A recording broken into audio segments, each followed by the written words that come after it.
The COVID-19 lockdown brought many industries to a halt, but agriculture continued to thrive. The highlights that critical role agriculture plays in feeding the nation and maintaining food security.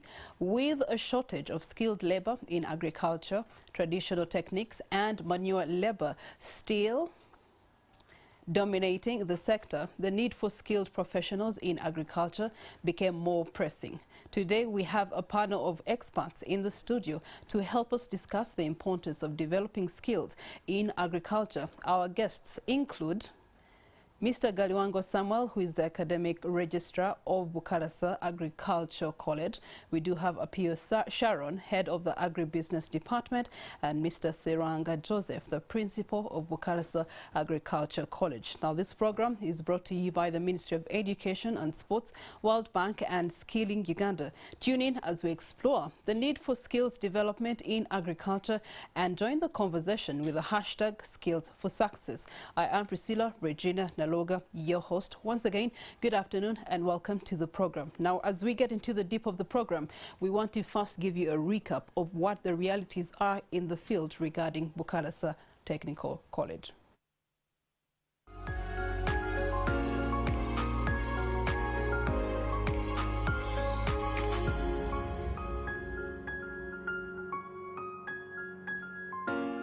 We are saying that if you want to learn about agriculture, there are many institutions of agriculture.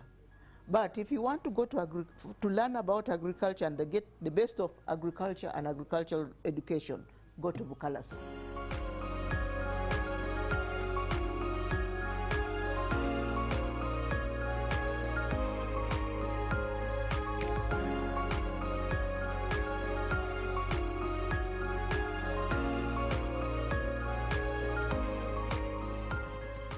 We are grateful to the Ministry of Education and Sports for the improvement that has been rendered to this college.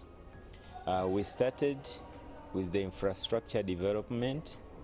We retooled our staff, and we have also acquired a number of other equipment and infrastructure to enable us do a practical training for our students. We are looking at the competence-based curricula, which we have already developed.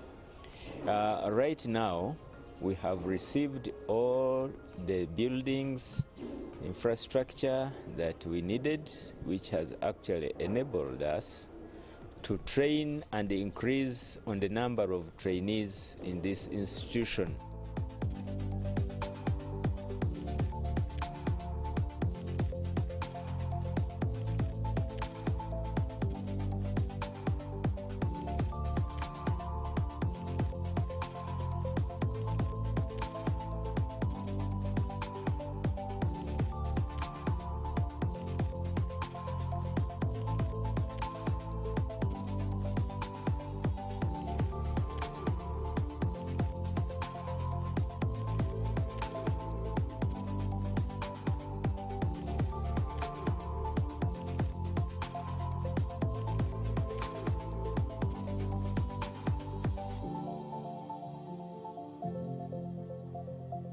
If you are to compare the past years with the current year, things have greatly changed.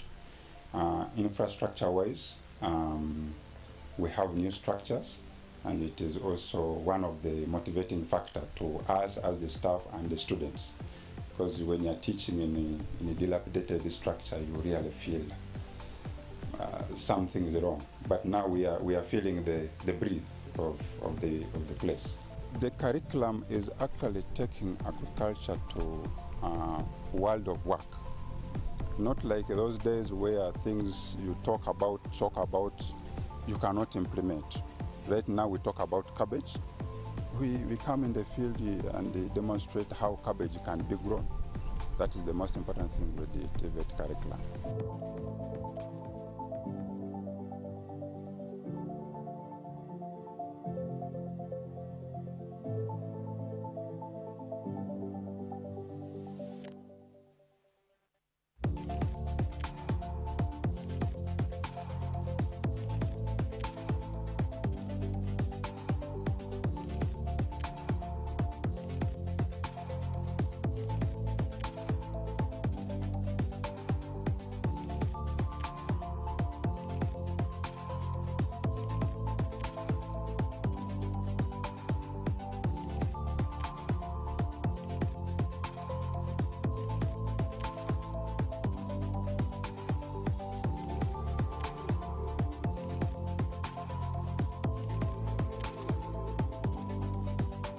We have recruited so far 2 cohorts of trainees on this new curricula at both certificate and diploma level.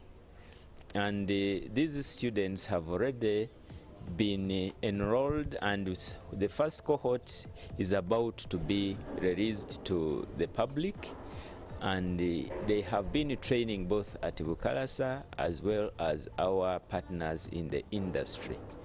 And this has helped them to gain a lot of practical skills that when they leave this place, I know they will straight away be able to fit into the job market.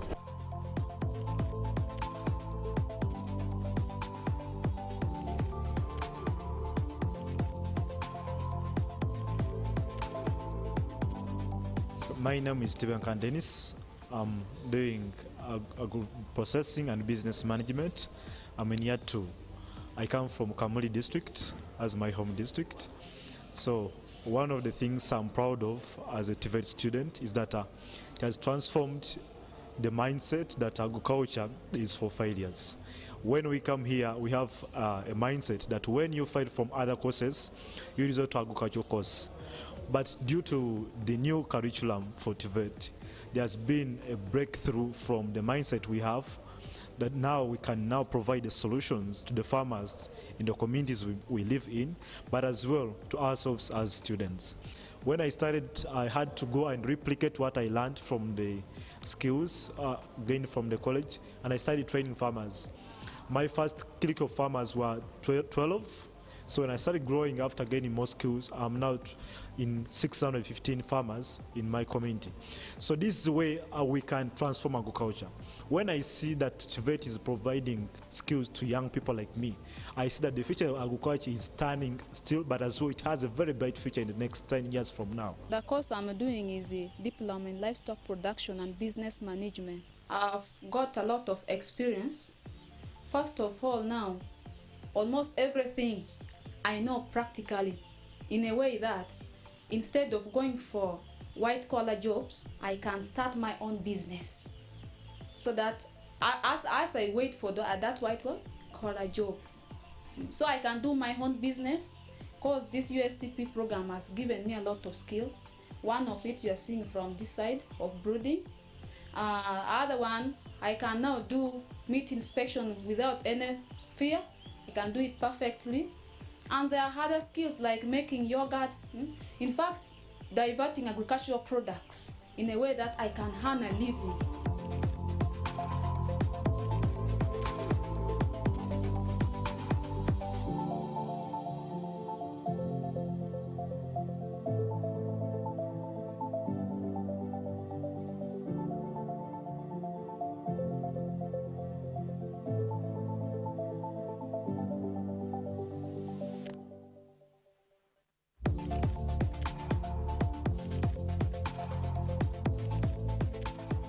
My name is Enoch Abigaba Kayongo.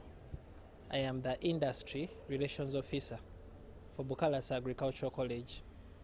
Our main role in this office is to initiate and maintain relationships between the college and industry actors who deal in commodities of interest to our training.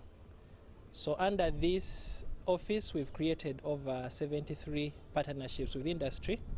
And these partnerships are used to offer internships, to offer practical trainings, to offer exposure visits, and to also advise our curricula to make sure that it is labor market responsive. We want to keep building these relationships so that our students find it very easy to transit to the labor market and to also acquire the necessary skills to be employed and to employ themselves.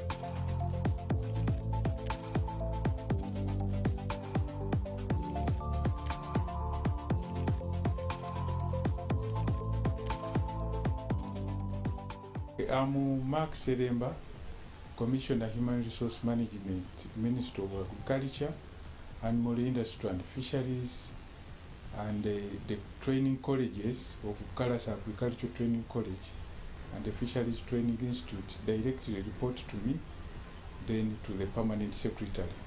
Yeah, under the extension strategy, which our Directorate of Agricultural Extension is developing, we are working on integrating especially the students from our training colleges to do the extension.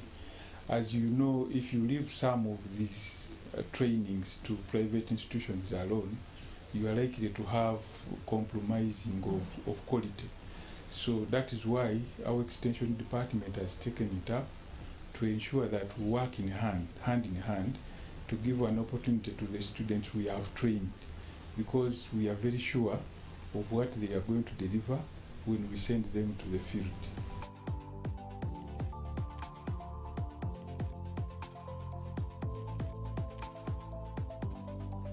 We urge the public to come and visit us and find out where they can, which courses they would be interested in. We don't say that this course is running at this period, ending this period, but it also depends on interest. So if a person wants a certain area of training within agriculture, can also approach us. We have a website for those who cannot come to Bukalasa. They can open up our website. Just open www.bsc.ac.ug.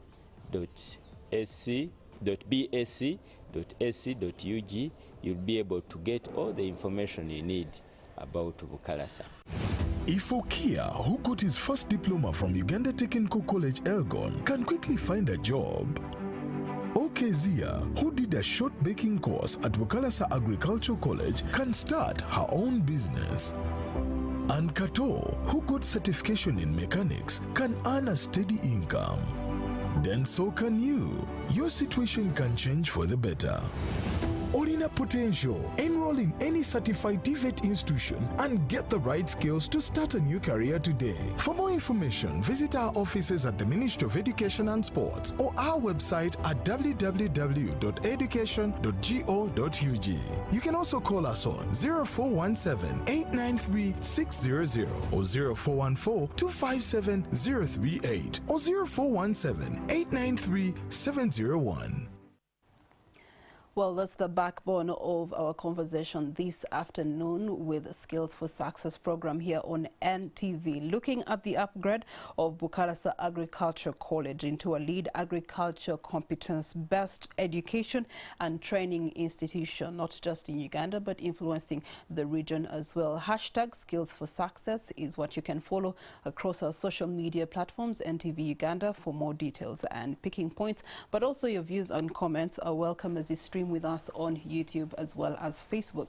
Now, this is definitely powered by the Ministry of Education in partnership with World Bank and Scaling Uganda to help Ugandans understand the opportunities that are in the agriculture sector. Introducing my guests, and I'll allow them a minute of self-introduction. I will start with the extreme left, where we are joined by Mr. Galiwango, and Mr. Galiwango Samuel is the academic registrar with Bukalasa Agriculture College. Good afternoon to you, and you're most welcome. Thank you, Regina. Good afternoon, viewers. Okay. Next to him, we do have the assistant principal and deputy principal with Bukalasa Agriculture College, and I'm privileged to meet him in person. I've had him in other circles, but Mr. Seranga Joseph, you're most welcome to NTV, and thank you so much for joining us. Yeah, thank you. Good afternoon, viewers. And next to him is Sharon Appeal, who's head of Agribusiness at Bukalasa Agriculture Institute. You're most welcome, Sharon. Thank you. Good afternoon, viewers. It's a pleasure to be here and to meet you this afternoon. Okay. Let me start with Mr. Seranga. In terms of Bukalasa Agriculture Institute, I know that the story stretches as far as 1952. Yeah. And so let's pick it up from where the journey started and where it is today. Why was Bukalasa Agriculture Institute initiated in 1952? Bukalasa Agricultural College Institute was initiated in 1952 because by then we had cotton being grown as a cash crop, and it required farmers to know how best to grow it. Researchers were researching to get the best varieties, and it was seen that there was need to train the chiefs by then so that they are able to know the practices of growing cotton. And hence the chiefs were trained for 3 months under that program. And later on, there were also other crops which became important. There was cassava, there was soybean, and pasture production. And it was realized that these other crops also needed to be brought on board. So there was a form of merger of programs, and it was seen that apart from the research, they should as well combine research with the training. So in 1960, that's when they realized that it was important that we start a certificate should be started for 2 years. And later on in 1963, it was seen that there was need now to move on and even start a diploma as a supportive kind of course. Then later on, it was when it came, of course, by 1963, it was by that time we had independence, and they realized that this institution should at least also be lifted to another level. So that's when it reached the level of being gazetted as a college, an agricultural college. Thereafter, it continued in that status. It was under, by then, the Ministry of Agriculture and Cooperatives. Later on, it continued under the same ministry, and the time came when we had another sister institution, which was the veterinary training institution, was at Entebbe.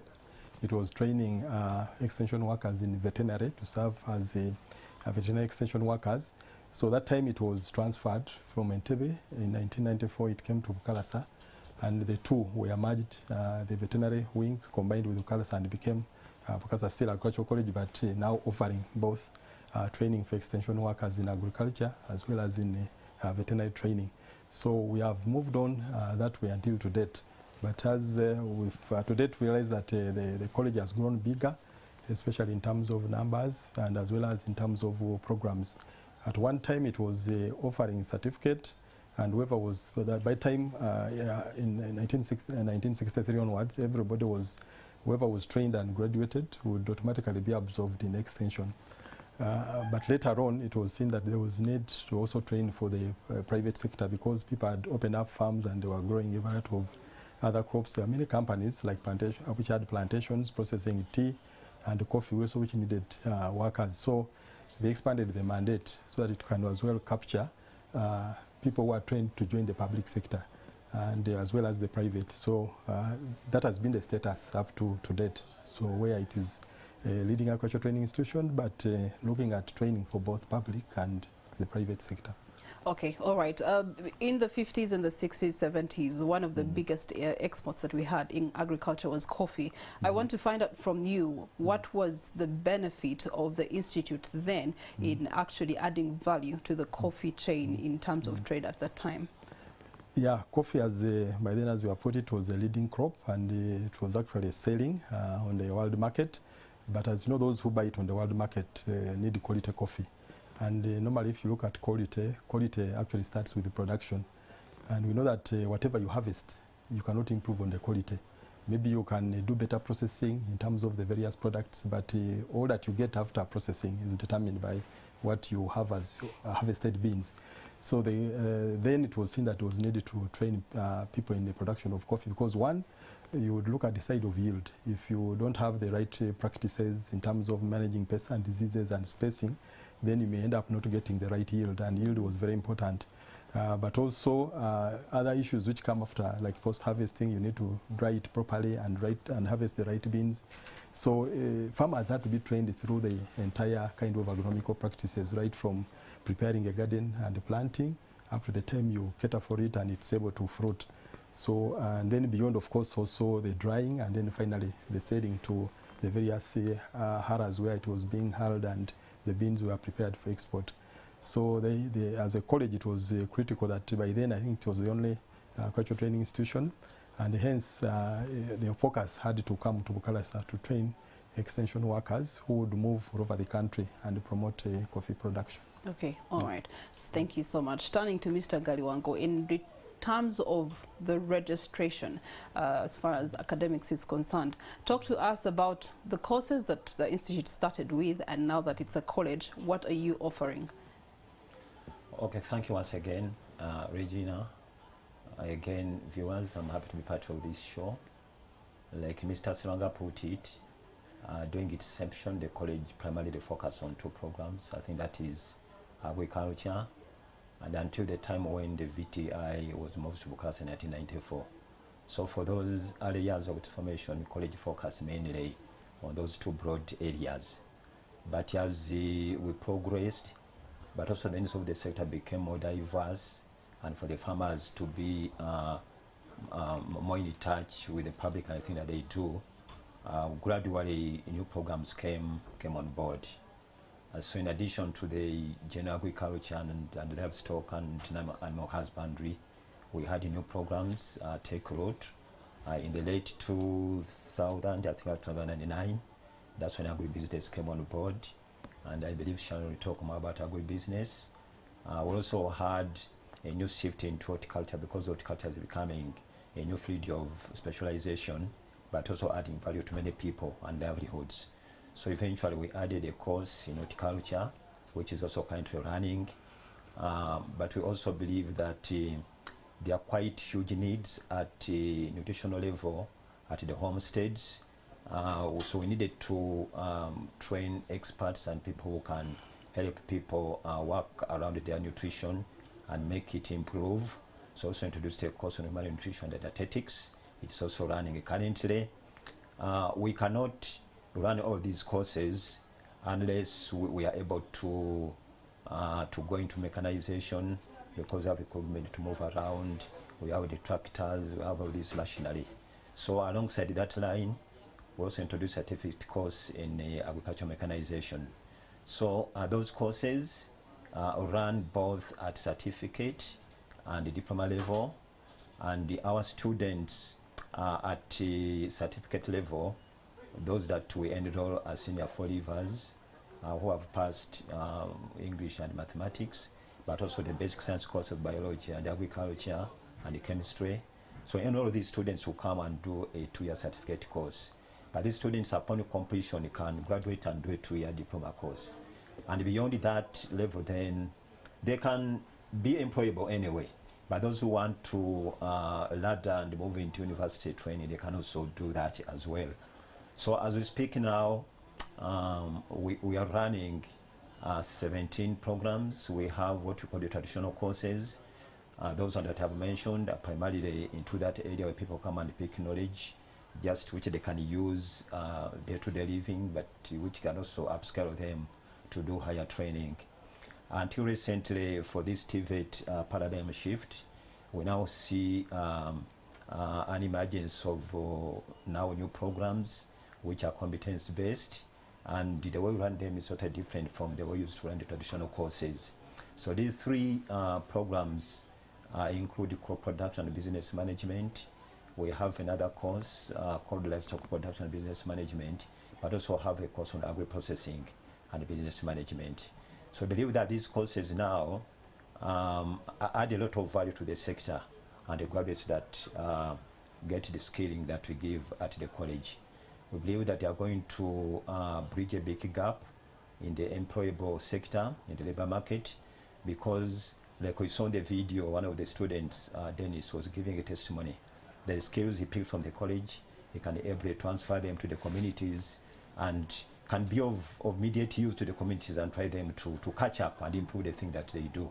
So currently, as you put the question, we run 17 programs, and this is what Bukalasa is. So from 2 to 17 to us is a big leap and a big success for academic excellence. Could you tell us the average enrollment for the courses that you currently run? We currently talk about, in total we have close to 3,000 students, and the current TVET, the one that we talk about, the competence-based, has 177 students, and the rest are undertaken by our traditional programs of husbandry, agriculture, agribusiness management, so on and so forth. So we see a shift over the years, okay? So we've seen these numbers grow from year to year, and sometimes we feel that you are actually overwhelmed by the numbers that come to seek for placement in our institution.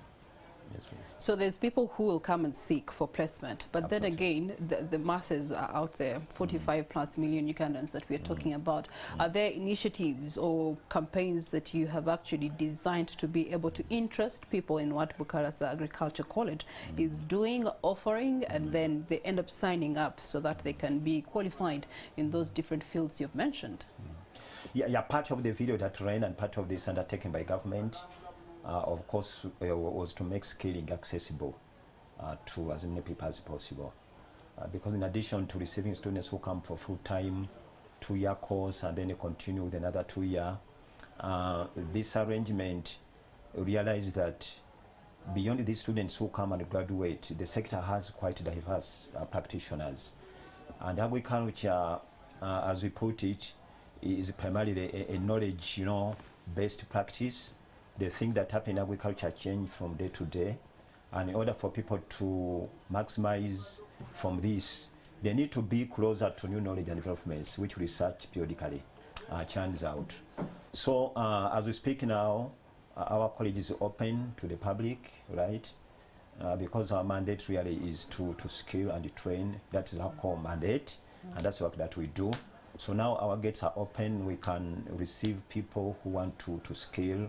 If somebody is doing poultry, if you are doing feeds, if you are doing piggery, you can come and pick an extra skill that science has put forth. And the thing that we do, of course, proven by the industry, because we work in partnership with the industry in all that we do. So the good practice that the industry is doing, we bring them and expose them to as many actors as possible, those who wish to come. So the public, like when I say that people must have O level or A level, to the public it's just interest, you get it? So as long as you feel that you have a gap and the thing that you want to do, you want to perfect your skill, your enterprise, our college is open, we can receive you, and as long as you meet the basic fee which is affordable, you come and engage with you and then give you the skill which can empower you and make you stronger. Mr. Galiwango, while your words are sounding enticing, what is the qualification like? And then when it comes to application, what are the fees also like? Because the economy right now is tough on everyone. For our other courses, general courses, we charge a nominal fee of 45,000 for somebody to apply. And when you get enrolled into our programs, we charge fees, of course, because we have a big population, and part of the students that come to our college, some of them are full-time students, and we accommodate them and feed them. But because there are so many people who want to pick skills within the college, we also allow those who can come under private arrangements. So we have those who come as non-residents, but also have those that we accommodate within the institution. So currently, those who reside within the college, averagely our tuition averages 1.6 billion. And that's somebody who comes for a certificate course or diploma course for 2 years every semester. Our programs, the 2-year programs, divided into 4 semesters, and every semester a student has to pay that amount, okay? But for the competence-based courses, because we are still trying to understand how best we can run them, right? Competence-based courses under the TVET are damn expensive courses to run because they require quite regular attendance from instructors with the students. Students have to do almost 70% practicals. We need the equipment, we need the consumables. So we are trying to measure how much we charge, but that cost will not go for less than 1.5 million as well. But very soon we shall agree as management, if we do our thorough analysis very well, on how to rate and the value and the price these programs. But currently, we are grateful to government because the first cohorts under the competence method, the TVET, were sponsored by government, and just to pick the interest from the public and to enable new people enroll on the new programs, which were just made in our midst. So government took it up and then was able to support the students, those who came in for the first cohorts. But progressively, in order to run them sustainably, so we're going to introduce a fee which we believe will be affordable to the public to come and benefit from this training.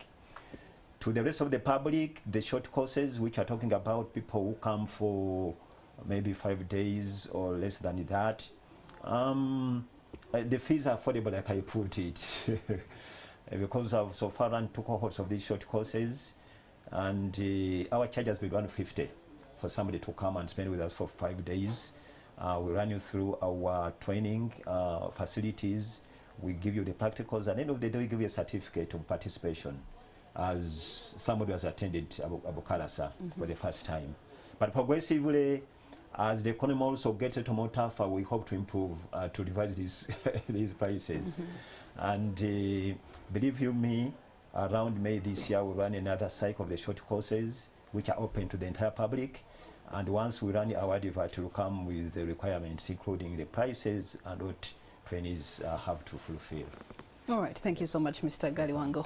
Turning to the lady in the house, Mr. Pio Sharon, you leading the Department of Agribusiness, at what point did the Bukalasa Agriculture College see the need for agribusiness, and how does it marry into what the mission of the college is? Thank you so much, Regina. To our viewers, Bukalasa picked on the agribusiness concept way back around 2009. Yes, at that point in time, we expanded because our motto is agriculture for health and wealth. So we've been training in agriculture production, like the quality Mr. Seranga talked about, for these people to be able to offer extension services. Primarily was for Ministry of Agriculture, but then the mandate was extended also to the private sector or the public. Now, this is where we come in, that every year, like the registrar put it, we enroll close to 3,000. So let's assume we graduate 3,000. How many of those is ministry going to absorb? And the youth, our population, you know, is big. We've grown to about 44. Just hold it right there. So, in terms of ministry absorption, what's the percentage that they take? I don't think it would go more than 20%. Okay. Yeah. Because you look at the way government recruits, it's not every year that it will recruit. All right. But yeah. So where are the rest of the youth going? And then there's been the issue of unemployment of youth. Now, agriculture per se is a productive sector. If our forefathers and grandfathers have survived long on agriculture, it means that the youth today can do better. So that's where agribusiness comes in. We are not just doing production, but the production that can actually bring the money back into the pocket to solve the issue of unemployment and to make agriculture more realistic and practical. Yes. Okay. All right. Now, when it comes to the other students who graduate, how do you help them to actually carry forward the skills that they have gained? Do you have supportive continuous after-course programs or initiatives or helplines that actually help them implement? Because while they have gotten the skills, but then the implementation part may derail their desires for supporting the agriculture sector. Our college is open, I should say. So once the students graduate, we are not so detached from them. They are free to consult back, but we also sometimes do the tracer study. Although it has not been to that large extent, now with the support from government and the onboarding of the TVET, to ensure that the skills are delivered, we now do a tracer study. So we reach out to the employers of our students and find out what gaps are. So during the process, we do a mentorship for the students, but also our gates are well open. The students have contact with us. We always give the post-care and support that they need. Okay. All right. Turning to you, Deputy Principal, Mr. Seranga. What is the importance of agriculture to Uganda? Because I know for the longest time it's been the backbone of our country in terms of economics, but also in terms of subsistence and sustainability of the smallest unit of this country, the smallest family. And then in terms of it supporting the nation economically, but also the region, where do we stand? How are we faring in terms of the agricultural landscape and also its scaling? Okay, agriculture is very important. As we all know that it's, as you have put it right, it's the backbone of our country. And if you look at by percentage of the population, I think over 70% of the people, their livelihood is traced from agriculture. It varies, especially in terms of the kinds of acreage which we have for production. We even have people who farm as small as half an acre to even the big kind of farms we have, which have plantations like Madivan, where he is processing sugar canes. So you find that if you are to look at other sectors, yes, they are equally also very important. We have the service sectors, the manufacturing, the construction. But if you look still at the numbers who are engaged in those sectors, they are not measurable to agriculture. So you find that still the way to pull up this, pull up our economy and help everybody to get a better livelihood is to put more focus on agriculture. Much as in terms of contribution to the national GDP has declined a bit, because also have other sectors picking up. Tourism is also doing quite well, but it still remains that if you want to give a livelihood and support, especially the peasants, to have them transform the agriculture from peasantry to semi-commercial and commercial, there's no way to go apart from coming back to agriculture. Also, the advantage we have as Uganda, we have one of the best climates we have in the world. If you look regionally, people who have traveled from our neighboring countries coming to Uganda, they are amazed by the greenness of the country. There are many places we have 2 rainfall seasons. This is a very big advantage we have to harness for agriculture. Also, our soils are much better compared to the soils you find in the rest of the region, in the East African region and the other regions. Also, what is where God has really endowed us is that also when you look at the taste of some of our fruits we produce in Uganda, they have actually a very good taste and flavor.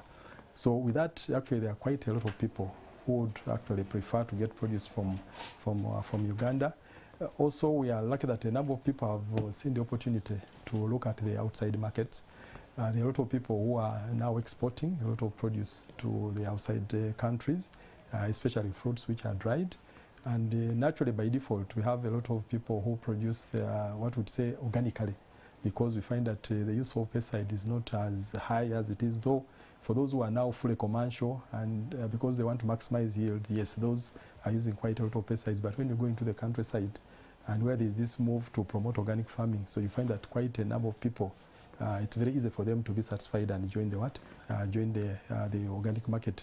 So, so because of that, it has been seen that the only way we can help this nation is to ensure that we help especially the youth, because currently the population of the youth is quite big, and if they are to look for a livelihood where the population is majorly in agriculture, then we need to focus on them and help them to get training both formal and informally. So with the formal, those who are fortunate and who can be supported by their families, they are able to come to these formal institutions. One of the advantages we have is that people have also seen that agriculture is the way to go. Apart from maybe Bukalasa being the only left public agriculture training institution, we also have quite a number of other institutions which are private, but we also have a number of institutions which are still public, but called the farm institutes. We have the vocational training institutes which are under the Ministry of Agriculture. There are quite many. We also have those which are privately run. So when you put up and sum up all those, they are giving a very big opportunity for many youth to join. And quite a number, as we have said, come from the rural areas. And hence the families see that the only way to go is to ensure that at least the children in the family, at least 1 or 2, should be able to come and join an agricultural training institution. But also the other advantage we have is that we also have quite a lot of employment, which you can get apart from maybe those who can go back home and do farming. But also we have quite a number of companies which employ people who are trained in agriculture. We also have a number of processing companies which of course need have outgrower schemes. They need people to work as extension workers and help to source out for produce. So all of those are employing our graduates. We have a lot of NGOs which are involved in what? In agriculture. But what is most important is to ensure that we increase the production per unit area, because one of the factors is that there's a lot of degradation of land, a lot of trees are cut, a lot of erosions, and these issues of climate change have made the environment very harsh.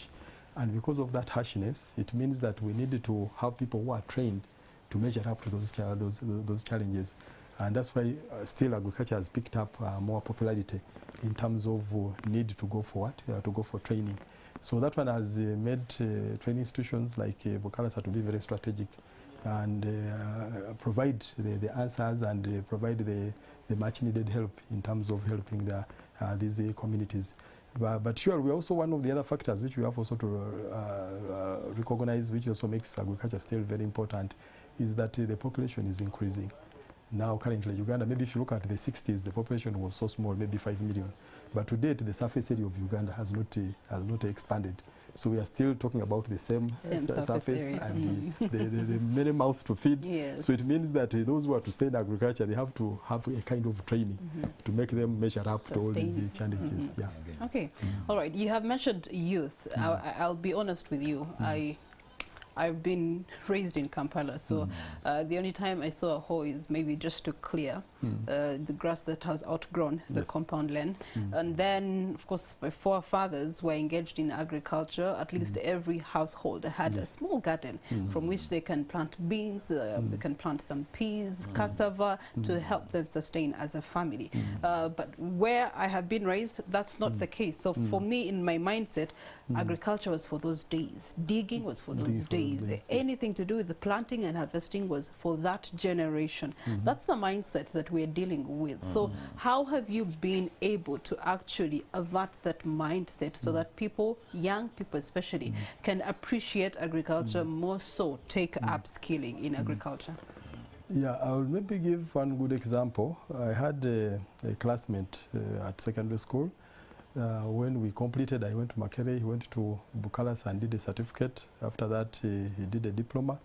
And luckily enough, he went and he joined the university and did a Bachelor of Veterinary Medicine. So there on, he started a family and had children.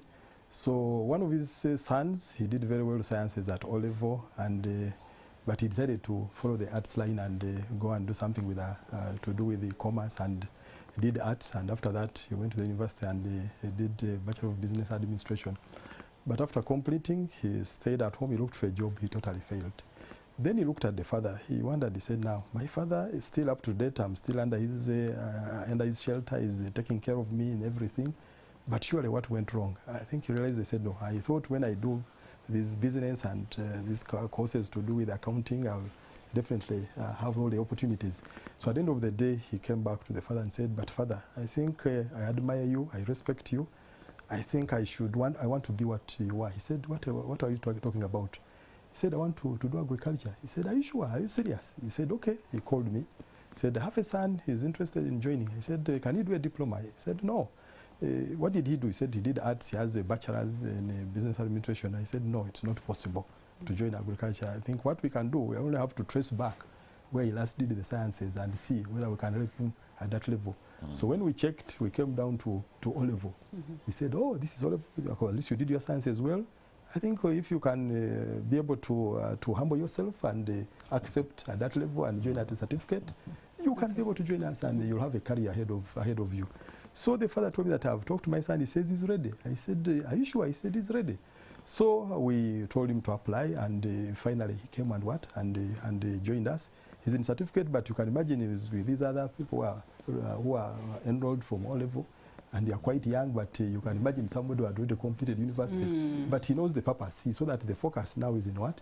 Is in agriculture. We have also had cases of people who come to us, engineers, people who are already in other walks of life. One time an engineer came to us and said, "You know, can I get a diploma here?" He said, "Why do you need a diploma?" He said, "But you know, what I'm doing is agriculture. I had my elder brother who trained me, and I did my civil engineering. But all along we are running a feed mill and raising poultry at home. So I saw that I couldn't, those colleagues of mine who are working elsewhere, who continue with the profession, some are getting like 1 million, 1.4, but I had up to 5 million. So those testimonies at least show you that those who see the focus, agriculture is very key and strategic for the survival, because everybody, whether a lawyer or anybody in any walks of life, he has definitely to feed and eat. And if you look at that point and also look at the regional market in terms of the opportunities it offers, there's a lot of foodstuffs which are going to Sudan, which are going to Kenya. So that alone really gives a very big potential to agriculture. And also what has also helped us is that there are many actually OBs and people who pass through Bukalasa all these years through the ALAs, 60s and the rest. Most of these people have been alone in the villages. They have had very successful agricultural ventures. and they have wished their children to come and join agriculture. I will tell you that it's very interesting that people who come from the north, I've seen it characteristically by population. People from West Nile and the north, they have passion for agriculture. People from southwest have passion for agriculture.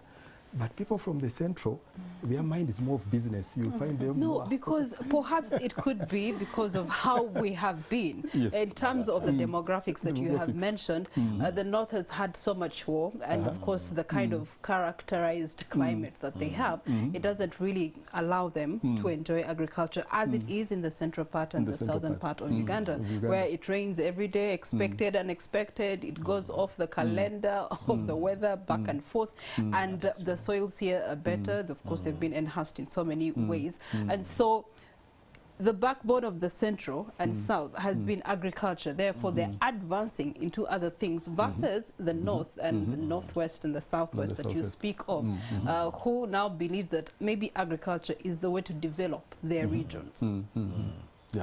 Yeah, but also I think why the centre is more focused on the other trades is because if you look at the level of business, big business is really concentrated around the central region. A lot of businesses in insurance and the schools and the central region. So it becomes very difficult. And two, as you have also said, if you look at people, the best they can do is backyard farming, because the areas available for agriculture are really very small. But you still have expanse of land out there in the upcountry districts and regions.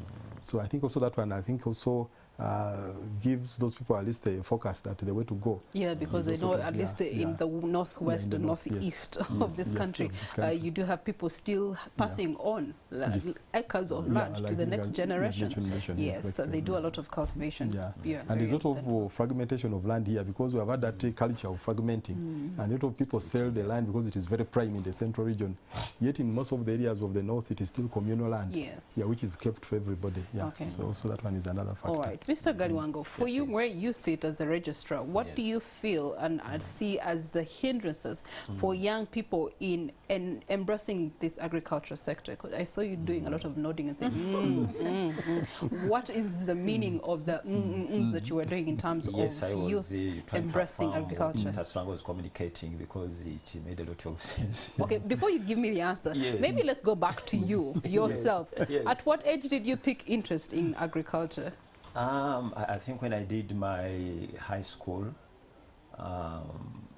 senior 5 and senior 6, but because I had an uncle, during the holidays before P5, I would go and spend my holiday with this uncle.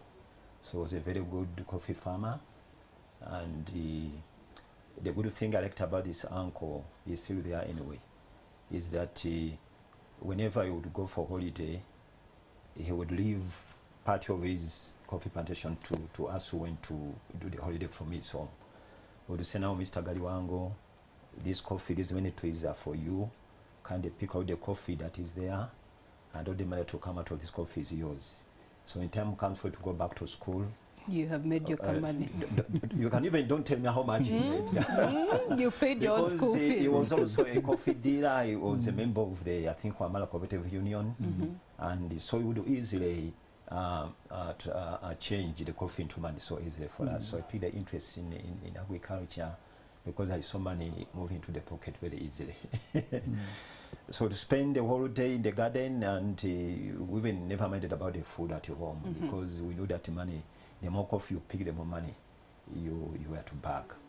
So at high school, I picked interest in agriculture, and I did the science combination, and I didn't opt to go for medicine. I opted for agriculture anyway.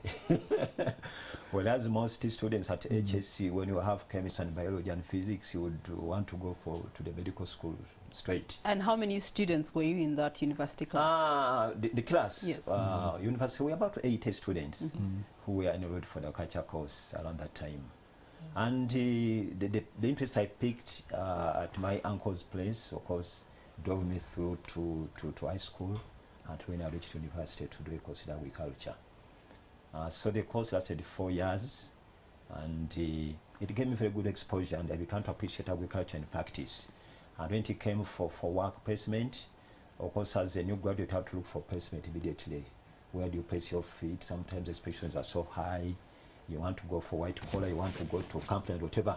Wearing a suit. Yes, until when you fate pushed us to Bukalasa, where I found my colleague Mr. Seranga, and we moved a long way with him in this institution.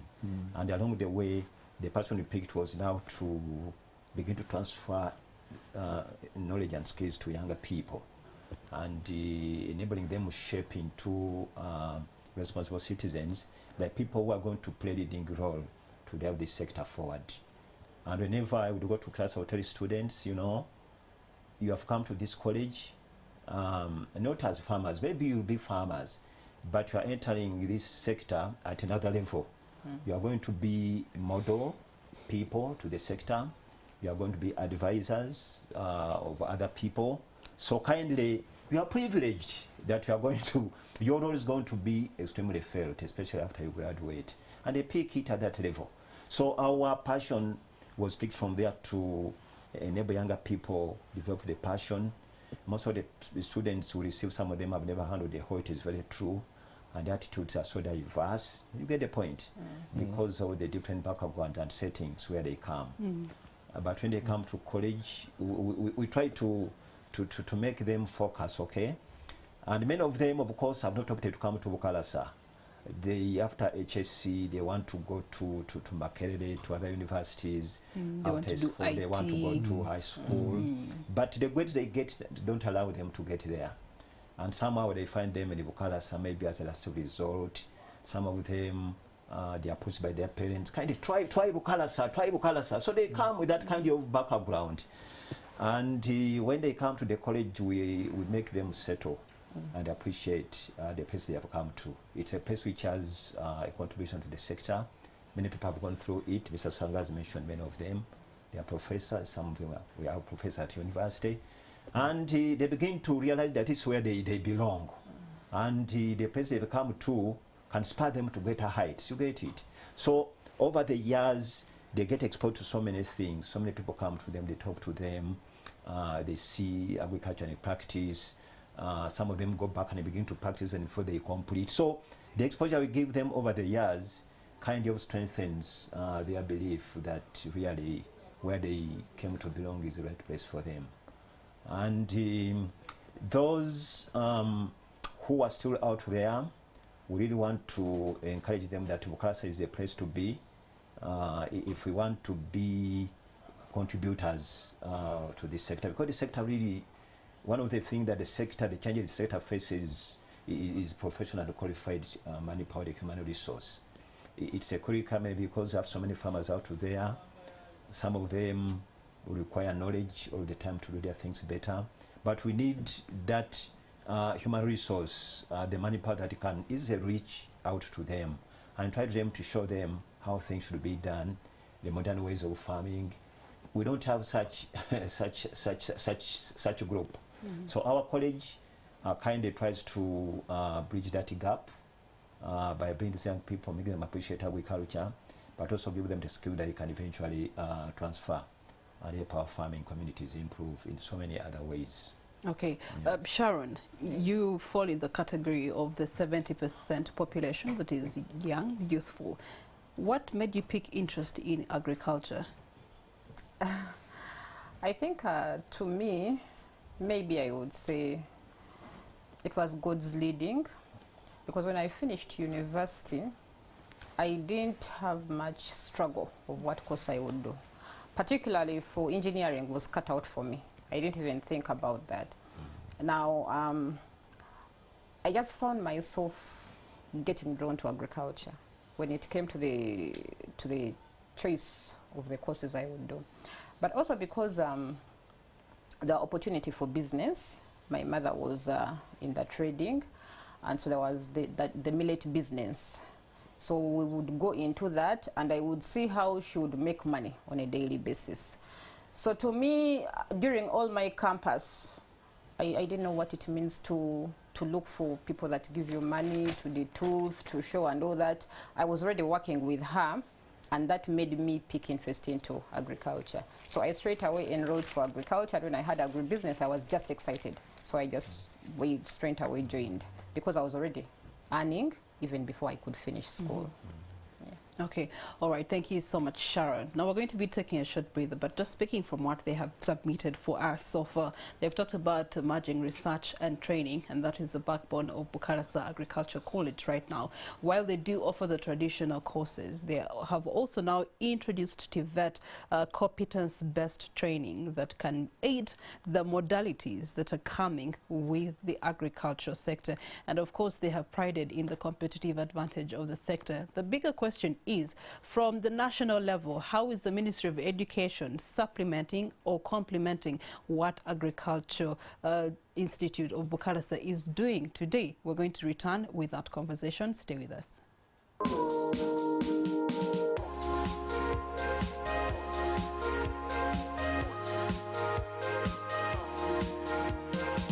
038 or 0417 893 701.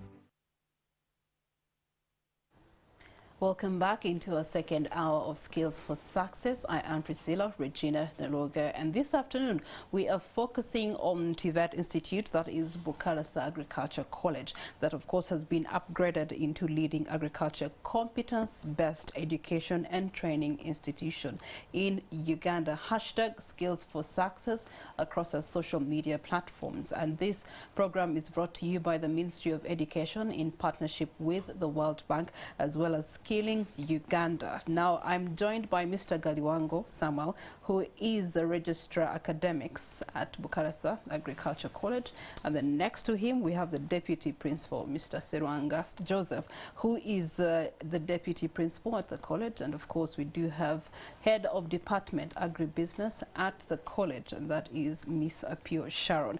Now before we went into the break, we were trying to understand the backbone of agriculture in relation to the young people.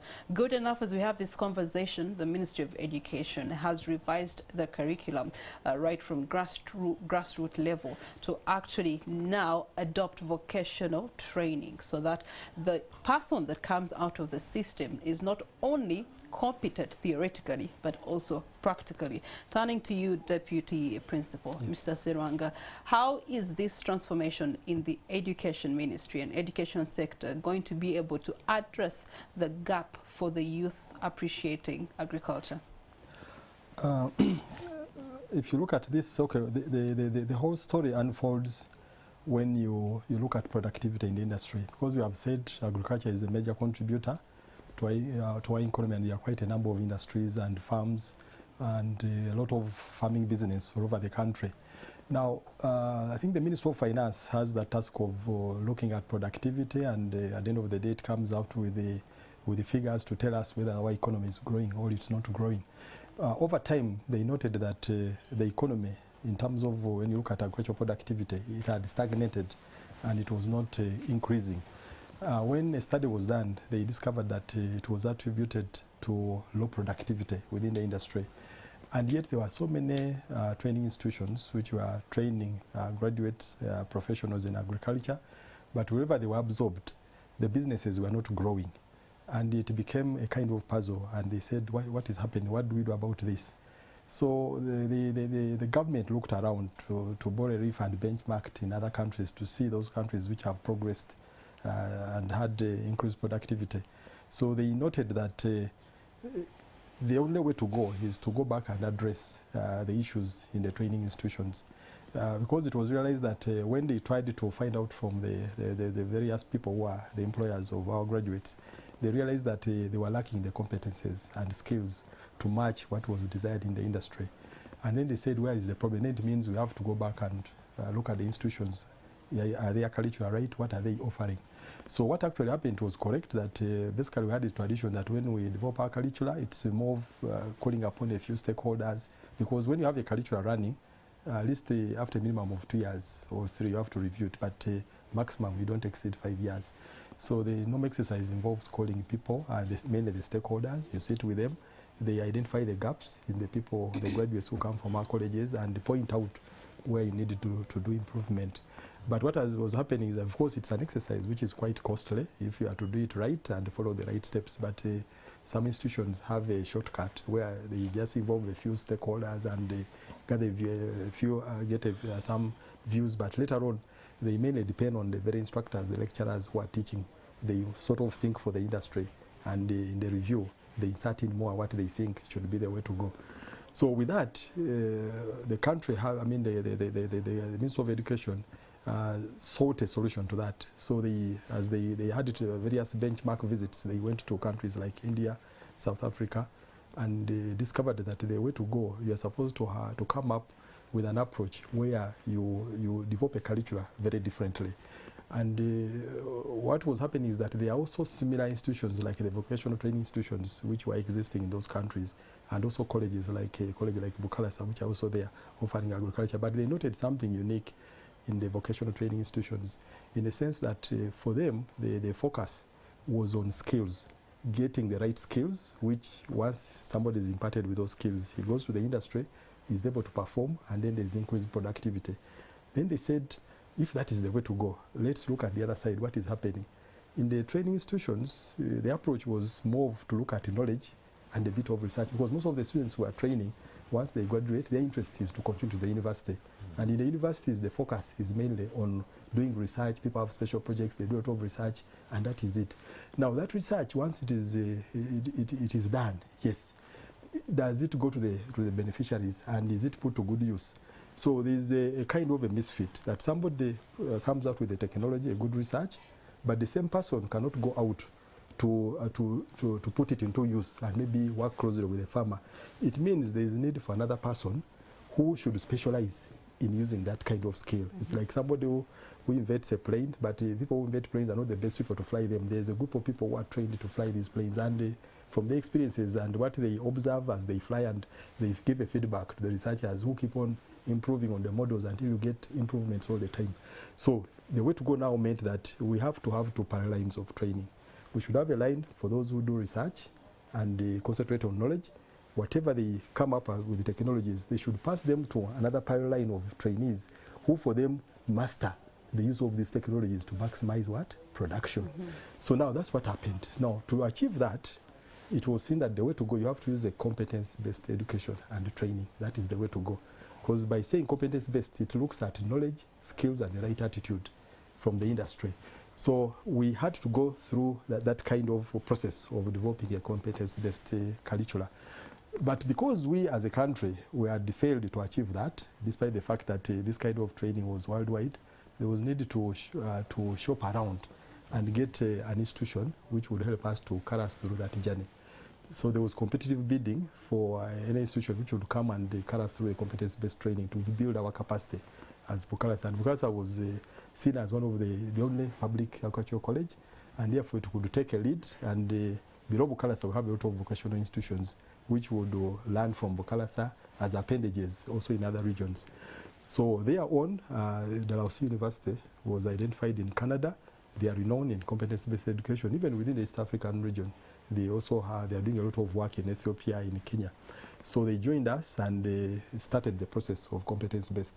To ensure that it is rhymed, as we said, with the needs of the industry, the first major step is the labor market information gathering, where we find out that where our graduates are working, where are the gaps. First of all, when we had to do the survey and go out and meet all kinds of stakeholders within the industry. And a number of these, of course, had graduates from all agricultural training institutions, and also ours inclusive. So they were able to give us a very good comparison, the performance of our graduates.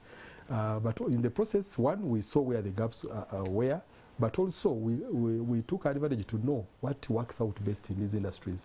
So we gathered all that information, we came back on the drawing board with the training institution, and then you get us that after you have done that, you have known the gaps that are in the industry, then the next step is to come up with the right practices. So to do that, you have to carry out what you call occupational standard analysis. So meaning that you have a number of occupations. When you train people in the college, the registrar mentioned there are those who do animal husbandry, there are those who do horticulture, there are those who do agribusiness, there are those who do human nutrition and dietetics. All those are different occupations. Out there, they are employed in different sectors. Now, where they are employed, there are certain skills they are supposed to have, there are certain aspects they are supposed to perform to ensure that they do it right and the industries benefit. So we had in the next stage, we had to go out and interface with these stakeholders, and they tell us exactly why are you successful, Because those who are successful in business, they have practices they do which others don't do, which make them better and therefore more productive, and their enterprises grow. So those are the very skills we had to look for, the kind of attitude, the knowledge they have. We had to gather all that. But also, we also had to find out from our own students. They also have their own experiences, those who have been graduates. Even the ones who are at college.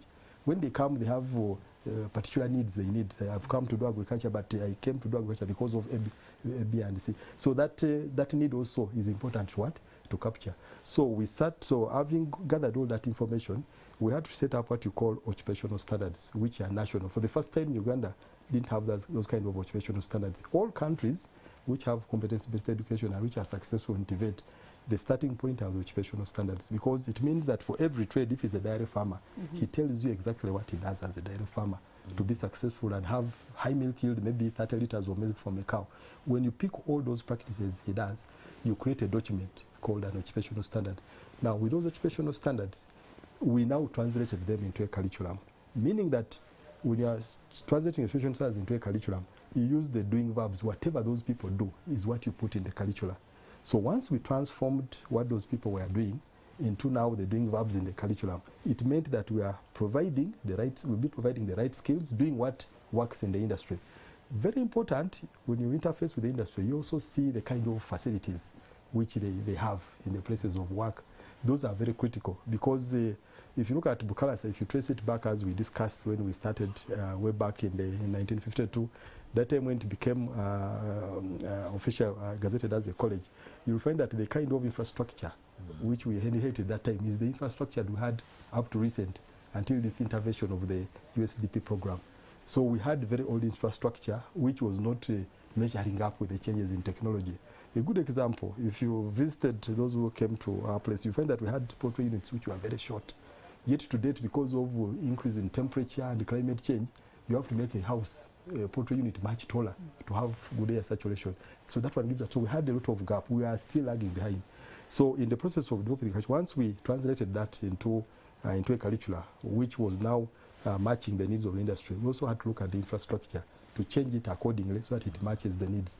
So after developing the curricula, one of the important things which came from the study was that you can be a jack of all trades, but at times those who are masters in certain trades are better. And this trade is coming up where people are specializing in poultry. There are some farms which are specialized in piggery and the rest. So the study told us that if you want to have people who will be guaranteed a livelihood and who can also become job creators, also that focus of specialization should be there. So the stakeholders told us that if it is crop production, they looked at the whole region of East Africa and said that the key areas in crop production which can guarantee a market and livelihood, you have to look at fruits, production of fruits, vegetables, and then the production of cereals and grain. Those are the leading trading commodities. Under livestock, they said you have to go for poultry, piggery, and dairy. Those are the leading enterprises. Then what came new is adding value, because if you sell something raw, you don't gain much. So they said agri-processing comes on board. But what do you process? Again, fruits and vegetable, processed dairy products, there's high consumption, and then livestock feed, because that's one of the reasons why our livestock sector was not growing. So when we developed our curricula, what the registrars talked about, a curriculum in crop production and business management, a curriculum in animal production and business management, agribusiness and business management, we had to pick those commodities as the lead commodities and give a specialized training to our learners so that they get all the skills they need. And then we are guaranteeing that out in the field, those who are stakeholders have told us that that's where you can fare well. So we did that, but to be successful in that, you have to have the right equipment, and that's where the government came in to equip us and upgrade our infrastructure to match. But very important are the numbers. The numbers should also be in such a way that they are not so big and everybody can have hands-on. So that's the kind of journey we took. And of course also lecturers were trained in teaching, in preparing these teaching and learning materials. And with all that kind of training in leadership, in human resource management, so through all that, we became ready for this kind of job. And that's why now I think we are on the right path to ensure that the skills are relevant. Mr. Galiwango, talk to us about the competitive advantage of skills, competence-based training versus the traditional training that you've been offering. Yeah, I think Regina, we have seen quite a positive growth in so many ways. And the history that Mr. Sranga has given us, when TVET came on board, of course, it came to undo quite a number of gaps that existed within the traditional programs that we are running. So whereas students came to the college to only pick information and knowledge that would spur them up to university level, and upon graduation you find that at the workplace they appear to be irrelevant and not in tandem with what the market really demanded. So onboarding TVET kind of in our midst changed in a way that the graduates that we are trying to prepare are going to be ably absorbable within the market, because the curricula which came on board through all that work which was done, the labor market survey, educational standards, is meant to answer the needs of the sector, especially the market, the labor market. So our students are rightly on course, because we are talking about employable skills which the sector really requires. People can spur the sector, who can add value to our cultural commodities in order for us to add more money, but also to make agriculture more competitive. So if a student can even begin an enterprise while still at college, and if industry begin to yearn for these skills even before the student completes, to us we see it as a positive touch on our part, and I believe that the value we are adding to the sector is actually positive and adding meaning to the work that we do. So TVET has increased competitiveness of the college in terms of the demand and the attitude of the student before the students come to the college and what we see them do now, but also the value wherever they go, and the industry that we work with in terms of partnership. We see a lot of reception which is positive that our students are receiving. So to answer the future needs of the sector, I think TVET is the way to go, because really it has come to answer those very needs. When people say there's been a mismatch between graduates and what the labor market wants, TVET has come to demystify that and bridge that gap. So I believe that what is actually happening, competence-based training, when somebody moves out of the college, that person has the skill, can be employable, knows what to do, has the attitude towards work, you get it, and can also be able to easily mix with the colleagues when he gets to this workplace. So we give them the hard skill but also the soft skills which can enable them to stick at the workplace. So our college, with regards to TVET and Ministry of Education, we feel extremely happy that TVET came on board. As a TVET institution, we believe that we are going to support the initiative from government, like it's happening elsewhere in so many other countries that are neighboring us, that we embrace TVET and begin to change the attitude of our learners, but also eventually we believe that this will lead to competitiveness and productivity of our sector. Relatedly, what has government given you part and parcel in order to carry out this kind of training? Because I know it's expensive, it's a lot of mechanization involved in there. Yeah, with World Bank funding, of course, the Ministry of Education, this college has really transformed, right? I think close to 40 billion has been sunk into Bukalasa alone, and that money has taken care of so many things. There are things that we can physically see. The buildings, many of them were not in place. Our library is totally new. We've seen quite new infrastructure, the farm, the feed mill, the milk processing, the zero grazing, the chicken barns, the piggery. We never heard of this physical infrastructure, but this funding has enabled this to happen, okay? We've also heard of recent equipment. It has been installed. The feed mill is being installed. The food processing is being tried to produce the juice. So this addition, it's quite a huge investment. It doesn't go easily, really, but we want to appreciate government through the World Bank that this has come to Bukalasa. Part of the money, of course, has gone into the things you cannot see.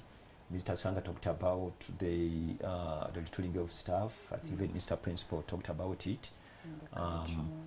The capacity given to staff, the training, you know, all that process with Dalhousie University leading us into this process, into this journey to have curricula, the labor market, all those processes really spend require a lot of resources. So for you to have a document that this curricula is complete and properly accredited, approved, the journey is long, and huge resources are required to make it happen to that level. So our staff has also been trained. We have quite a number of new policies at the college that are not there before. And we believe that this funding has really come to answer needs of the sector. And as a college, we feel that being the host of the TVET through World Bank and Ministry of Education, we feel that we're extremely privileged to be part of this initiative to transform the sector, but also our youth and the staff at large. Okay. Now, being the host for the agricultural sector, it puts you at an advantage. You do have the smaller institutes that can come and pick these skills from Bukalasa Agriculture Center. In that perspective, that means that you're going to have to pretty much share what you've been given through the funding of World Bank, especially in terms of equipment. Now, what is a sustainability model for this equipment? Yeah, we are well aware that this equipment is now in our control. We own it at the college. It's already placed there, but the major question now which comes next is we want to see the equipment being put to good use, but also want to see a production from these units, sustained over time.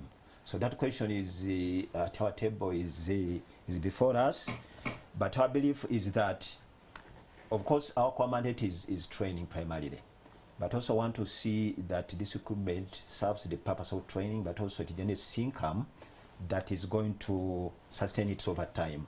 Once an equipment breaks, it must be repaired. You have to put into consideration wear and tear.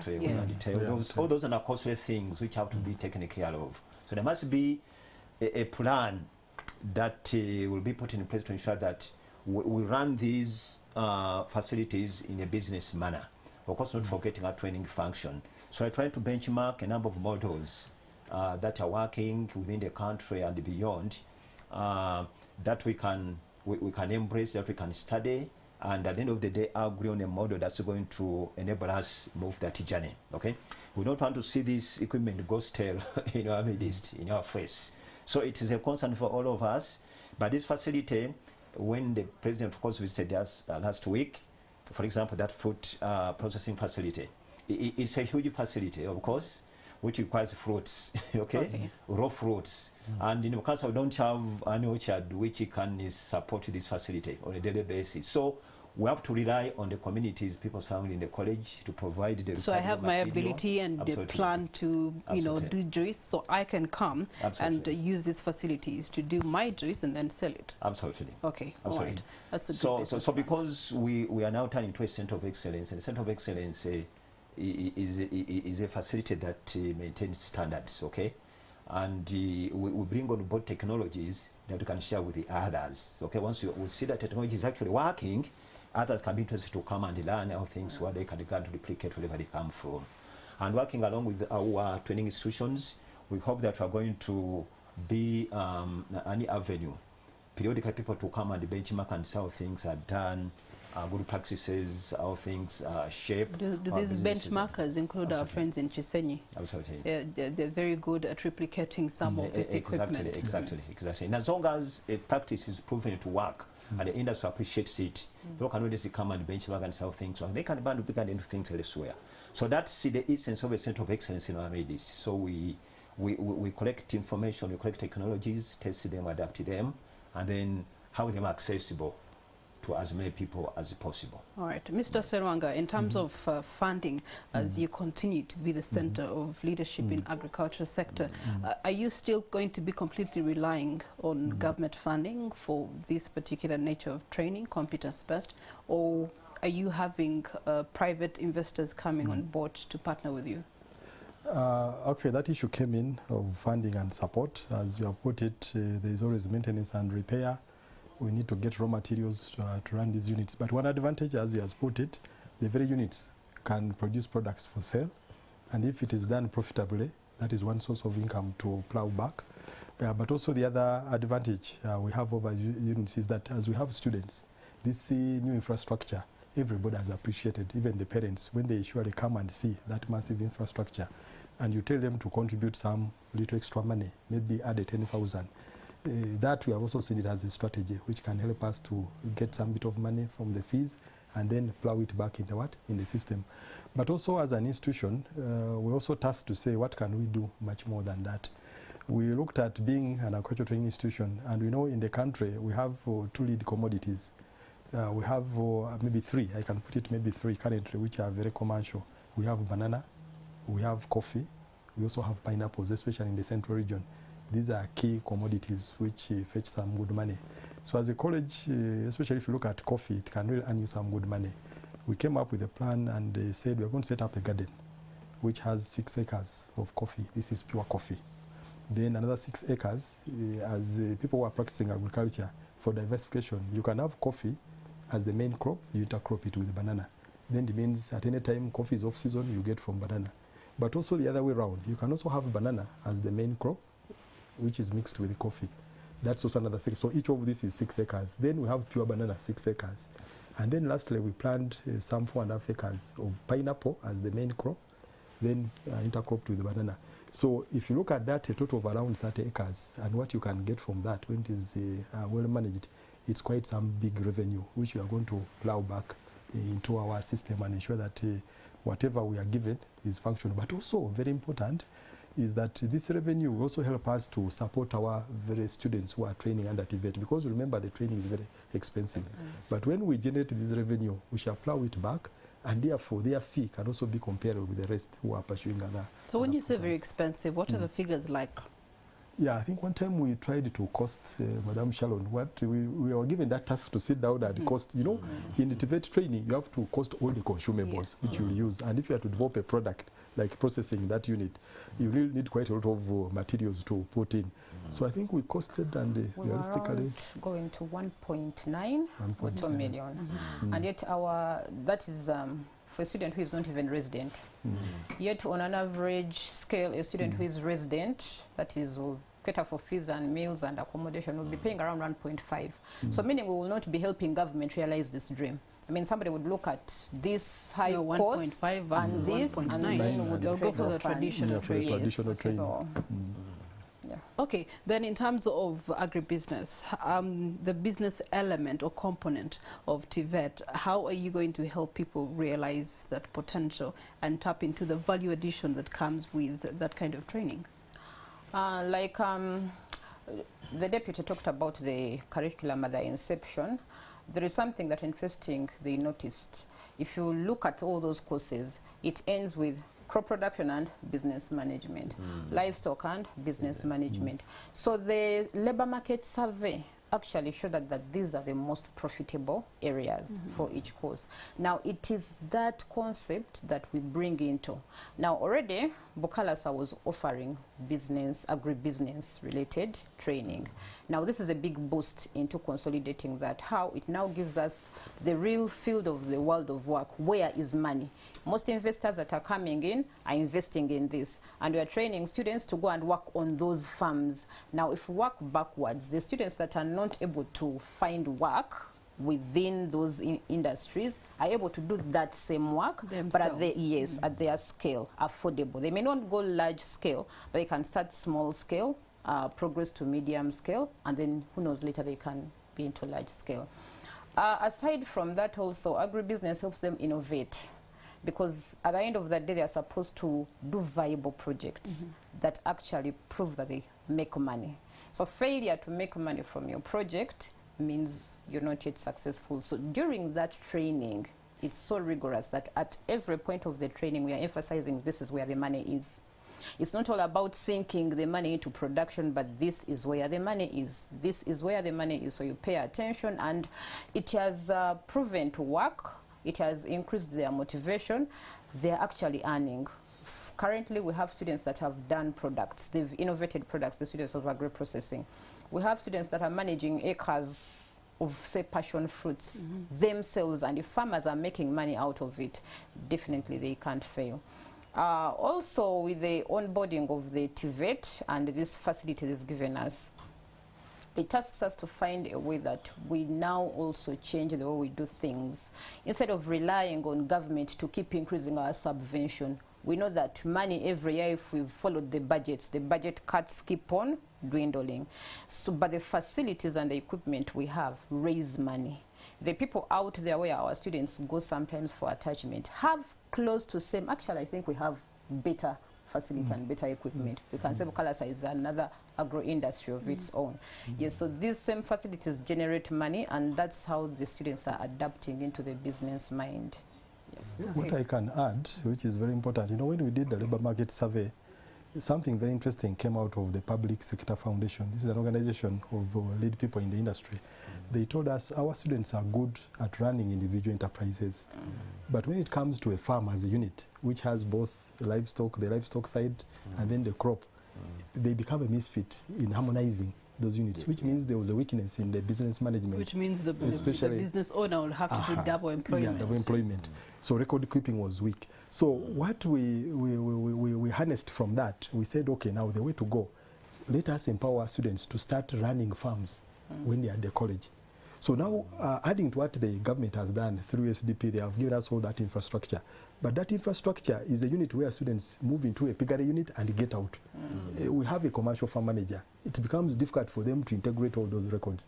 So now we have set up units called student farms, 4 farms, where we have given them all the enterprises, piggery, poultry, and then they have the cropping area.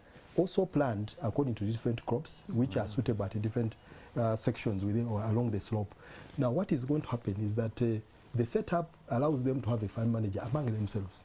They choose the section heads or supervisors in the different enterprises. Then the others become workers and take on the role. To give them the structure image of what is in the labor market. Exactly, what is in the labor market. And they are supposed to keep all those records. And at the end of the day, prove to us that this farming, is the undertaking they are taking is profitable. As a college, you're not leaving it lightly. We are saying, no, even this land, you're going to hire our land.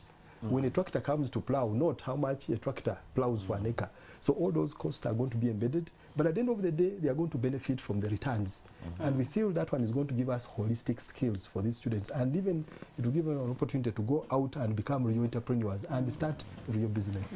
Yeah, so that's what we have added. And 2, what is most important is that the infrastructure you have seen, which we are given, is really high-tech, constructed maybe with modern technology. It's modern technology. But what of a peasant farmer who is transcending from peasantry? In those student farms, we are using low-cost materials.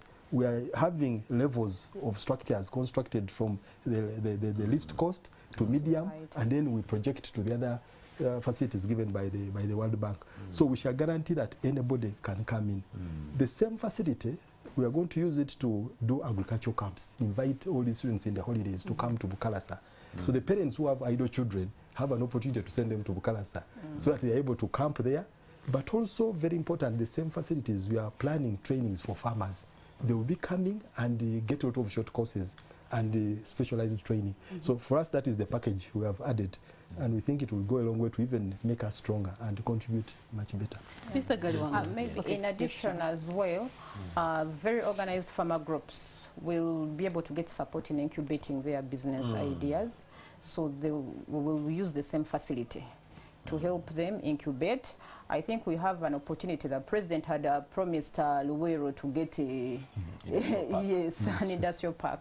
But now he said, why do they need when Bukalasa is around? So such opportunities, again, will help us empower the locals within to be able to upscale their businesses. Let's talk about benchmarking within the region. I know as of the last financial year, when it was being presented to the different East African countries, what was most consolidated was the need to enhance the agriculture sector across the countries. And so that means that each country independently is working towards enhancing the agriculture sector. Now, when it comes to benchmarking with what we have and what the competence-based training is offering, have we done any benchmarking against the other practices of the same in the region? Mr. Galiwanga. Yes, that process is on and will continue to flow because we believe with this facility we don't want to make any mistake, right? If we do a mistake at the start, then it means that this infrastructure is going to collapse in our eyes. So we because benchmarking is a broader thing really, and when you benchmark, you basically broadly see what is working, okay, elsewhere. And when we say what is working elsewhere, it also involves so many things, okay. the layout, the infrastructure, the operations, the human resource, the managerial issues. So it's a broader thing, the leadership, the governance. There are so many things that we are benchmarking and trying to look at. So that if we appreciate a practice elsewhere that we feel that we can replicate wholly within Bukalasa, then so be it. But I say we cannot benchmark one entity, okay? We look at several of them across the board. Some of them are within the country. There are those who are actually doing far better than Bukalasa, okay? Even if that doesn't fit our standard. And we can pick a lot from them, okay? Some of these are within the region, right? And part of our strategy is to broaden our network, okay? And try to pitch on as many people as possible, the actors who are doing the thing that we do, and try to learn from them. So our driving, our driver now is to basically look at what we feel we can pick and learn from, and what it is that can actually work within our context and our environment, right? So look at so many things as a benchmark, and that activity, we don't take it lightly because it also requires some time. So that we don't blunder, that whatever we pick on and appreciate works elsewhere, we can able to learn from it and use it to grow our college, to grow our TVET, but also to ensure that we put this facility to good use that can serve the needs of the sector. Okay. Yes. And in addition to what Mr. Galongo is saying, we've had the Industry Liaison Office, and it has linked us to industry. So the benchmarking started way along even before the equipment supplied. What we have now is the guidance and input from the industry practitioners, the private people that have made it. And so we are hopeful and confident that this TVET cannot fail because we are working closely with the leading private investors. We've recently also, when we were evaluating the closure of the USDP project supported by the World Bank, we've had opportunity to benchmark within the region of East Africa now. And MUST, that is Mary University of Kenya, picked interest in Bukalasa. So we thank the Minister of Education that has put us on the globe. So Kenya is also trying to pick on TVET. And it's going to do TVET in the area of agri-processing, which we have already taken on. So we feel that these benchmarking areas, actually the doors are open. We are discussing, we need to see how we fast track the MOU with the University of Kenya. The same things I think are happening in Tanzania as well. So to the public, do not look at TVET as a low cost or low profile education. It's actually the way to go. And the whole East African region soon will be TVET. But we thank God with the efforts of the Ministry of Education, we're at least ahead of the other countries in the East African region. All right. So while you are benchmarking with others, there's some that are benchmarking with you. Mr. Seranga, in terms of benchmarking on you, so far, what is the best offer that you have on table in terms of innovation at Bukalasa Agriculture College? Yeah, what we have as base for innovation, actually, it's a bit interesting that we had our very students decided to set up an innovators club. And they have actually held a number of exhibitions, even moved out in the district when there are various exhibitions. And it's very interesting that these young people search so fast. They use the internet so fast. They even come from diverse areas and all areas up country. So when they meet together, they have a lot which they share, and then they say, no, surely I think we should also be able to share this with the rest. So they have set up, we support them, and it's still a part of this fund we had for this World Bank under USDP, Uganda Skills Development Project. We're able to give them funding, and through that funding, actually they have come up with a lot of innovations like raising the black soldier fly, raising the earthworms, and they have also produced a number of agro products, as she put it. They are innovating feed, and surely we have seen that if we are going to give them an opportunity even to upscale some of these innovations, yeah, we have really benefited quite a lot from these very innovative young people. Okay. Yeah. So the innovators are there, but of course, you know, innovation comes with funding. Yeah, is there maybe a futuristic commitment from the Ministry of Education in terms of support funding for the innovations that would be most attractive, beneficial to the agricultural sector? Yeah, at least within our budget, even the very budget of the college, there's that component of innovation. And also the Ministry of Agriculture, having seen all this big transformation which has taken place, it has also promised to come in bigger and also give us more support. And they have actually told us to do a thorough study and see what are some of the key pertinent areas where they can give us support which will be meaningful. And I think that's one of the areas where we shall focus on the innovations. Yeah, okay. And support. All right. Let's go back to academic registration. In terms of gender aggregates, what does it look like for the people that pick interest and actually come to get their training and education from Bukalasa? Thank you very much. Because we talk about gender, of course, look at female versus males. In short, that's the only one. There's no other. There's no other. It may go beyond that, but let's focus it on this area. When we look at the gender issues, of course, agriculture is not very attractive to females, and simply because the background to agriculture is science, right? So we see a number of girls shunning science subjects at all levels, and therefore you find quite a meager of these numbers crossing into the training institution. But we are thankful to the trends that are taking place rightly.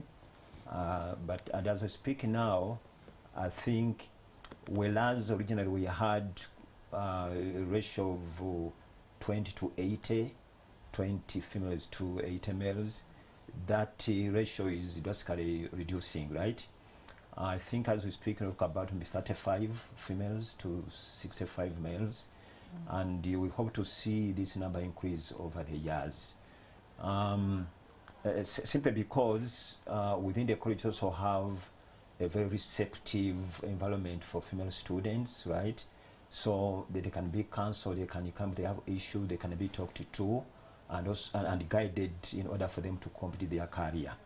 But also believe that even when we begin to do the selection to enroll students for their first year of study, we basically, as management, we give kind of preference to the female students.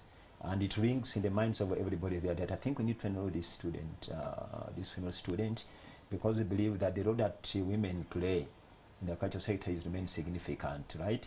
So it is seated within us, it's part of our policy, and we really want to see the numbers of female students grow. And even when they oversee the males, that's our interest, because of the cardinal role that women play in the sector. So we have a deliberate policy on gender within the college, and we hold strongly onto that, supporting the female students. Does that come through in terms of, for example, when people have applied for enrollment, is there a policy that in this academic year we're going to be taking this percentage of women and this percentage of men? Yes, at the time of selection, yes, we put that on table and then follow it strictly. All right. Because our desire is to see these numbers increase over the years. And indeed that has really worked, because when you compare the female students we had over the past 5 years, it's not the number that we have now. Okay. So we continue to open our gate to the female students, to encourage them to come. In the same vein, we encourage our parents kind of send us the female students. After their O-level, A-level, let them come to this sector. It's good for them, it's going to help them grow, and really they are going to have a value added to them and to the sector, broadly speaking. Maybe what I can add also, what has helped to increase the numbers, you know, we are offering courses at certificate and diploma. And when you look at sciences at certificate, I mean at O-level, at least they are not as tough as when somebody advances to A-level. It's more competitive, it's tougher. So most of these female students, at least at O-level, they find it at least an easier entry point, because they can easily get the 5 passes. Now when they join, of course, the major interest is in general agriculture and animal husbandry. But there are also those who are weaker, who join these other courses, because we have a certificate in horticulture, we have a certificate in agribusiness.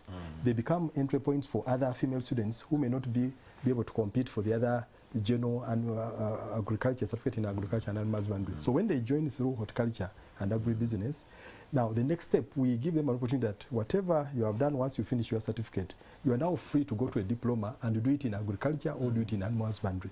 So that one has also really contributed a lot and really increased on the enrollment of the female students. Okay. Mr. Galwango. Another strategy probably in addition to that is Bukalasa, for example, Agriculture College, we are the Center of Excellence in Agriculture Training. So with the onboarding of these TVET programs, Bukalasa will focus on diploma programs. But the other vocational institutes we are networking with, Rentanga Farm Institute, Sese Farm Institute, and Kabaramaido Technical Institute will be handling the certificate. And then they'll feed those graduates into Bukalasa diploma. So that has, with the support of Ministry of Education on getting the training partners, we've had different strategies and training on how we can increase enrollment. Aside from having part of the percentages we focus at the institute, but also they've helped us support, make agriculture attractive to the students before. The other challenges we get is that the training institutions are on this side and the schools are on the other side. There is a detach. Now, Regina, you want to come in to do agriculture as a long course or formal course, aside from the other short courses, and you don't meet the requirements. Somehow, education has relaxed the combination. Somebody is doing bag now, lag, you know. So through the open house strategies, we now open up our doors to the public. So people can come in, inquire information, and that helps them make good career guidance. We also have strategies sometimes to reach out to these secondary schools and, you know, and say, there is agriculture, it's productive, it's but in order for you to come to agriculture, you need to do ABCD, so that the students are informed of the choices they take. But also the girls are encouraged, you know, sciences is not for boys. So through those different career guidance platforms, we now publish into the career guidance magazine offered mainly by these education institutions. All those channels now increase awareness, and then the girl child and the boy child are able to make the right choices while they are still at school, so that they are able to qualify into the institutions. And that has also helped to upscale. Okay, thank you so much, Sharon. There's the inclusion factor. Disability is not inability. So is there inclusion of people with special abilities into, you know, getting into the different programs regardless of their inabilities? Yeah, our gender policy takes care of that, broadly speaking, and we are open. I think recently we had students, I saw them in the human nutrition. We don't segregate or discriminate. Don't discriminate. So we are an open institution which is open and recognize the disabilities people have. I think it's only those who are blind that we are yet to find a way to include them. But as the time goes on, we hope to innovate around them and see that we have an inclusive learning environment as many people as possible. And the curriculum is testing all domains of learning. The cognitive, the psychomotor, and all that. So really, there is no discrimination. The facilities have been upgraded as well to cater for all disabilities. So Bukalasa is open to all. You don't have to worry your physical condition. Wow, that's very, very encouraging.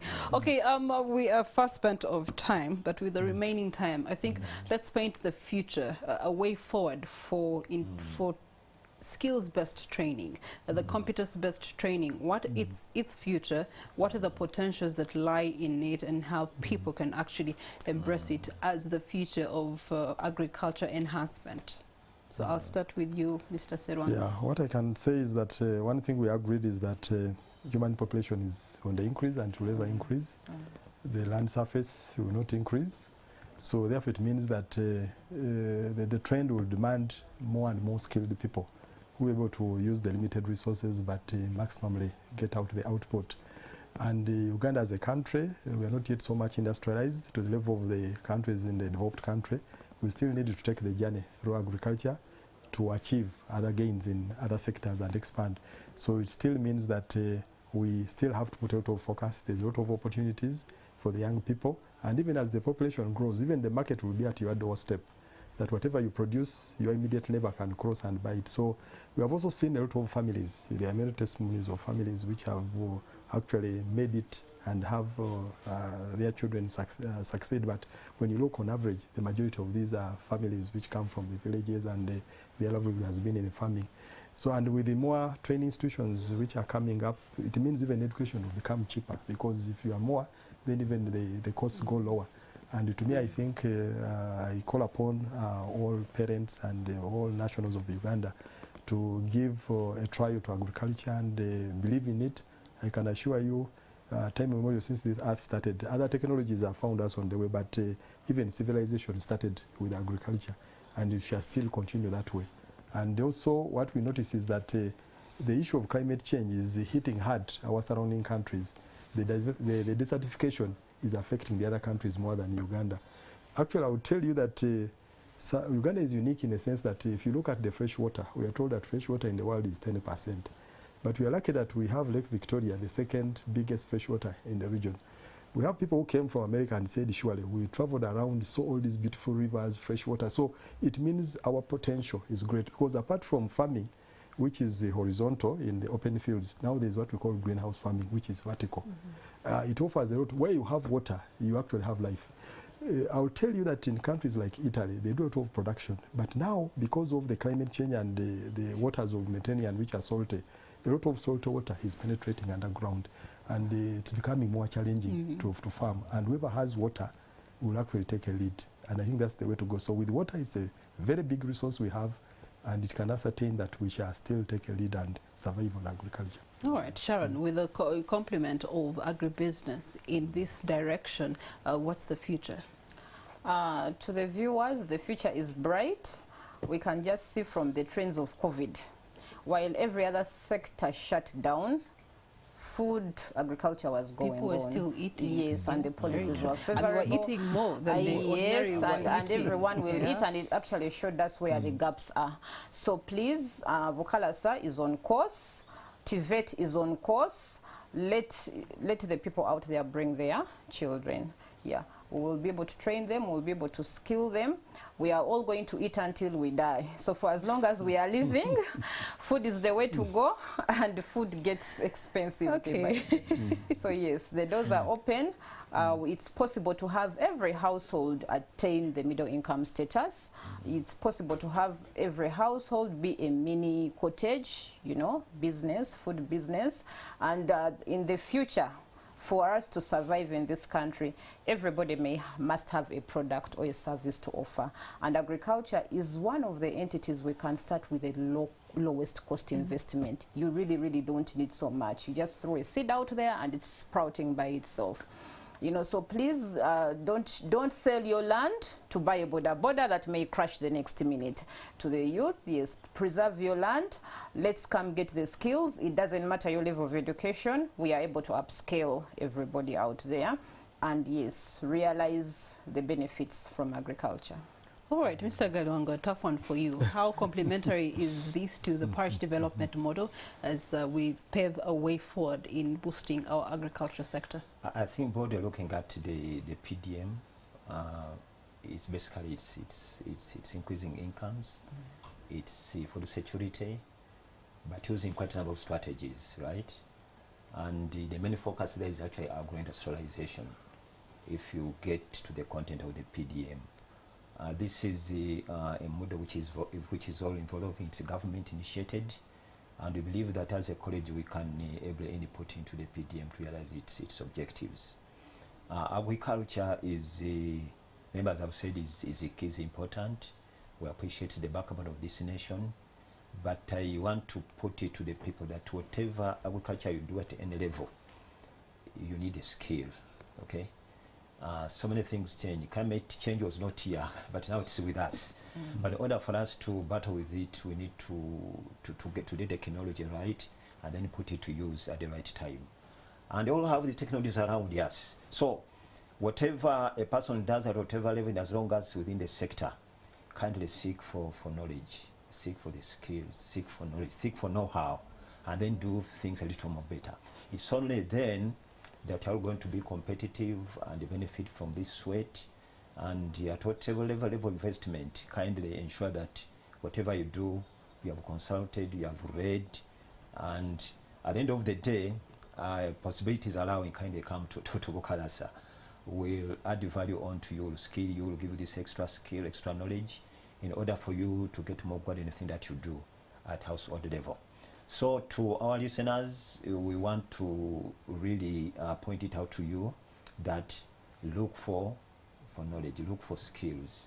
This college is ready for it. It's a public institution, it's open to everyone. Come and take advantage of our environment. We continue to run our open house and open days where students upscale and show forth their abilities. So kind of come and learn, you get it. So every time people visit, something new that you pick and appreciate and want to copy and do at your home. So let's utilize this facility.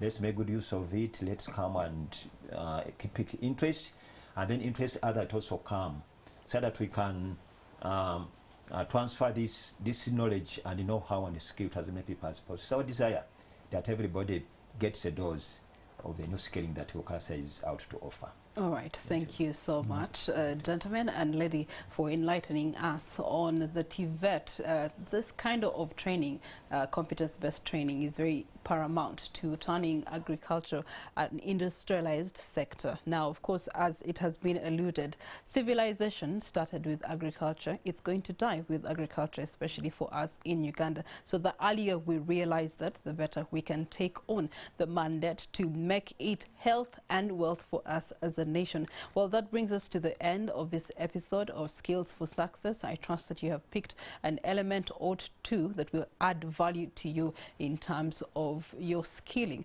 as a Ugandan. My name is Priscilla Regina Neloga. Thank you so much for watching. Good evening.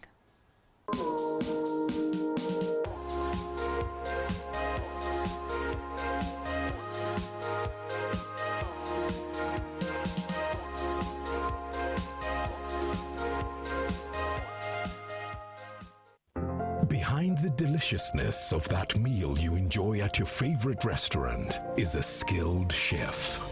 Behind the strength of that building